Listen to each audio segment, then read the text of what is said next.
This is actually certain topics. This is the last topic. Okay, so with this we are completing all the topics in applied thermodynamics and thermal systems in agricultural engineering. Okay, so myself Krishnaveni. What we are going to see is certain solar dryer. Certain topics is solar dryer. What is this actually? You know very well. The solar energy is being trapped for various resources like energy formation, energy utilization.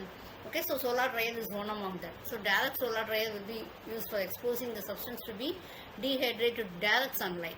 So what happens is it is having a black observing surface. So it will be collecting the light and afterwards it will be converting into heat. The substance will be directly placed over the surface.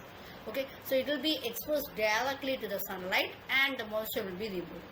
And you can actually this dryer you can have enclosures also. Sometimes in order to increase efficiency you may have certain glass covers, etc. Indirect means the black surface heating, rather than writing the heated air is passing over the substance and exists indirect the black surface heats incoming air rather than directly, and the heated air is then passed over the substance and exits through the chimney and it takes the moisture along with it. Okay, so that is why we are going for solar dryer. So what happens is if the moisture is very high in the grains and all, there will be a possibility of pest and that will lead to the spoilage of food particles and all.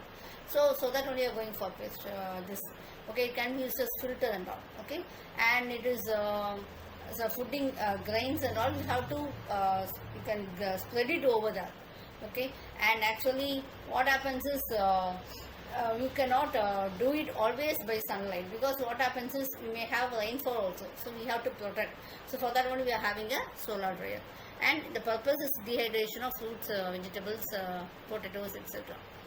And construction is we do have a solar panel, that's very very essential, an electric motor, a black observing wooden chamber for observing this, and a glass cover, and electric bulb. Okay, so electric bulb will be normally denoting to what extent your sun power is. Okay, plastic container we do have, it has to collect pebbles, impurities, etc.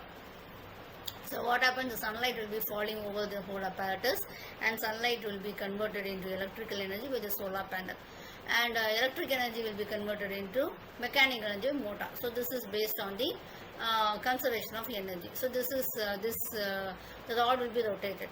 The wooden chamber will absorb the sunlight and generate the heat, and after some time in the inner temperature will be very larger when compared with the outer temperature. Okay, so the covering glass will be restricting the flow of heat outside.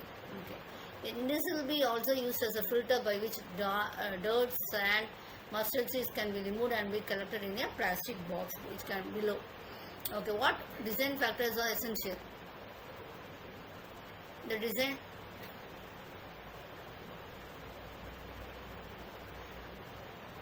dryer's physical characteristics will be the size, shape and type, the air factors, the crop specific factors like initial, final, moisture, grain type, etc. Okay, the overall drying process involves heat and mass transfer. So the main aim is to remove the moisture and we have to minimize the heat loss. Okay, we have to consider other factors like cost, reliability, etc.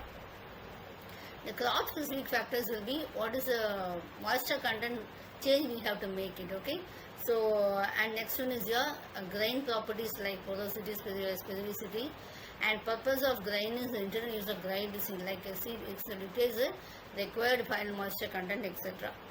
And dryer and airflow factors. Okay, so what happens is this includes the size, shape and size of the dryer. So example, batch and continuous flow, and also to what is the airflow, what is the velocity, humidity, etc. Okay, and the pattern of airflow, everything is will also be taken into consideration. Next is thermal efficiency and energy use calculations. Thermal efficiency is useful energy output by total energy input. Normally efficiency is the output divided by input, etc. Okay, so we have to calculate the total energy input, that is how much energy we are supplying, and the amount of useful output, and we have to divide them and we have to multiply by 100. Okay, thank you.